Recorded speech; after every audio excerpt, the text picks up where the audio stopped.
job here. So it's September, 13th. And as you can tell, it is clearly starting to die out, the corn that is.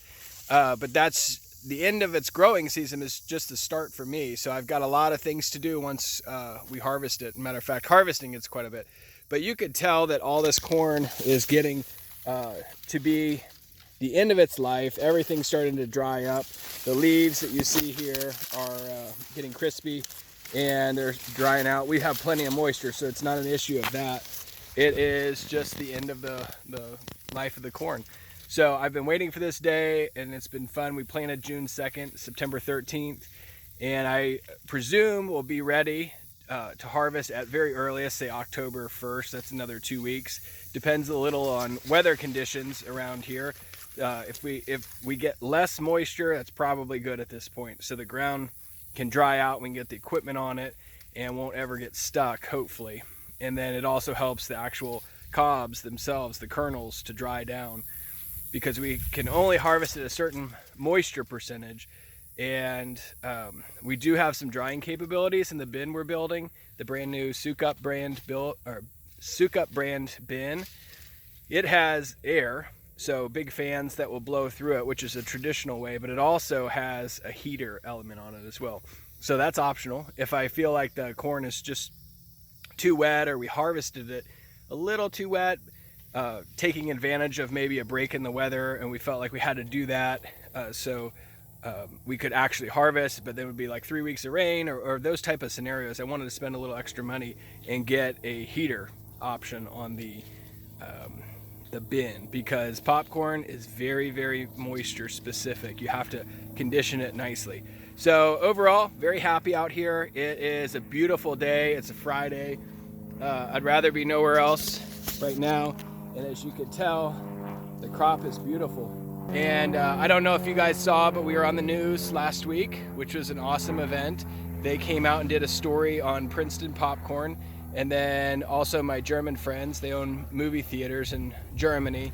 And this popcorn, had I not pulled it off the plant, could have potentially ended up in Germany next year in a movie theater with some German movie-going patrons enjoying it. So proud moment for us. It was a surprise. It's a great business relationship that I've stumbled upon, really. They sought me out, and I appreciate that, and I'm very excited about it. It's just the start.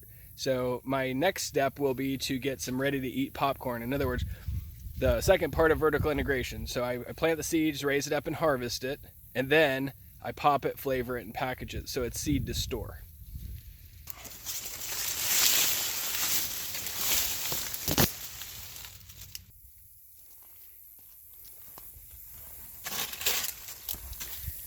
If this sound doesn't just scream fall, I don't know what does, but it's looking good in there. I can't wait for harvest. Friday the 13th, hopefully nothing bad happens today, but just kidding. So I came out here and looks like they've started stripping the forms, and I don't think they're finished. Obviously, there's some there. I don't know why. Maybe they needed the forms for another job, took what they needed and moved on, but the concrete looks good.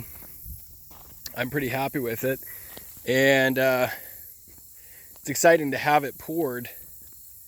Obviously, it's the foundation, literal foundation of the grain bin.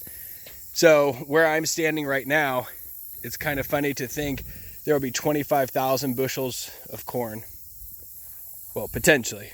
We probably won't harvest that many, but...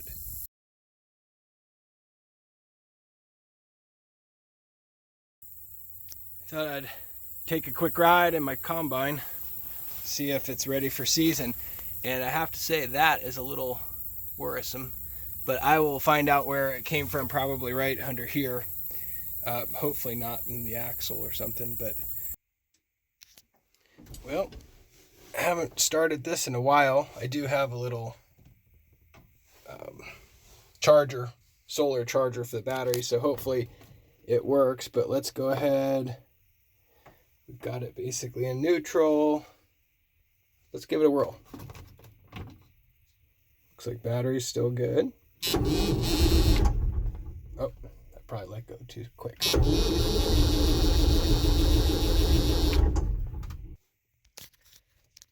Probably going to just crank it for a bit and see what happens.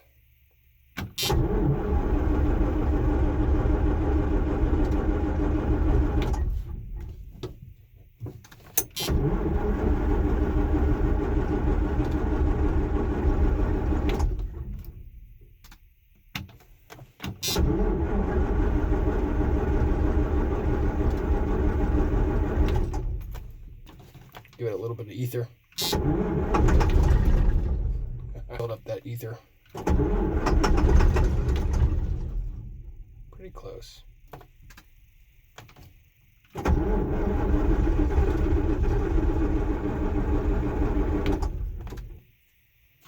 Hopefully that gets it going.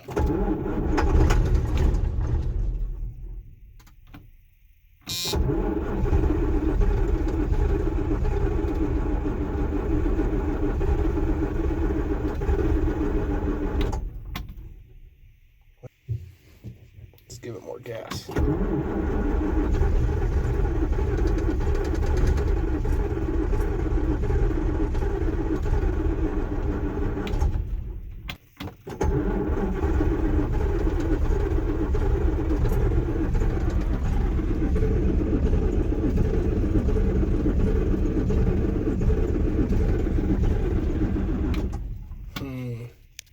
Just for fun, I'm going to give it a few sprays of ether just to see what happens.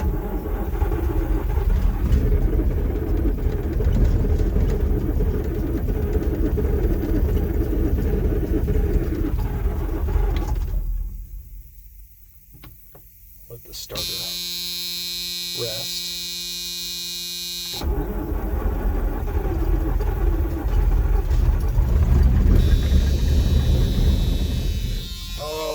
So close, so close.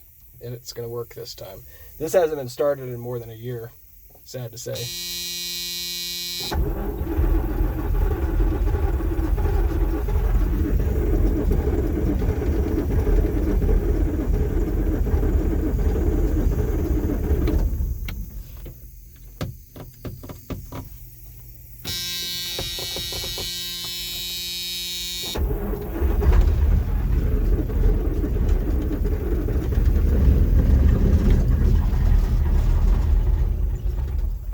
Come on.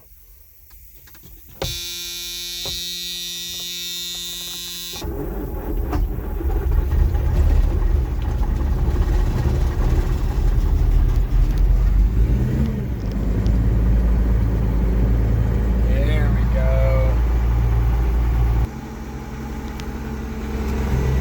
I'm going to move the combine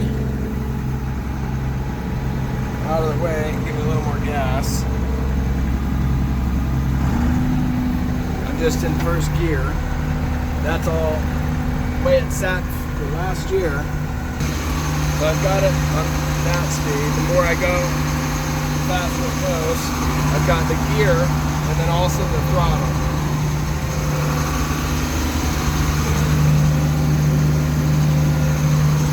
So now I'm done backing up. I'll put that back in neutral.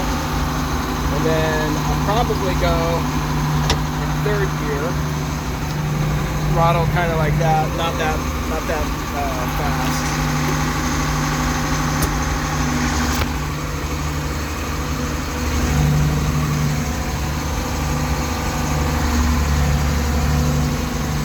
Make sure I don't hit the tractor.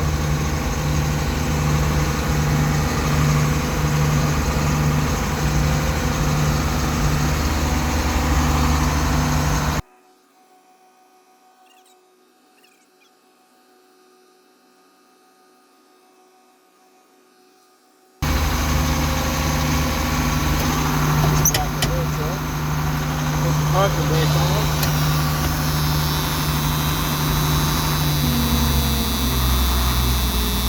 I'm probably just going to let this idle here for a while. Okay, started up the combine, just letting it run and idle. I had to crank the battery a lot to get it moving. It hadn't started in over a year, so it's a John Deere Sidehill 6620. And basically that means it can tilt this way and that way, front part can.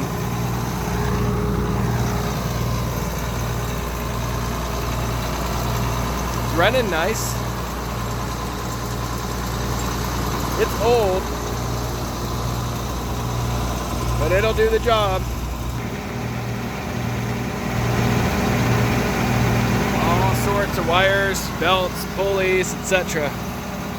It's a pretty impressive machine. And I won't use the Sidehill portion of it. As you can tell, all the land out here is pretty flat. But I bought it thinking it would be better to have that option than not. And in retrospect, I wish I hadn't, because it makes things a little harder, especially like the head that you attach.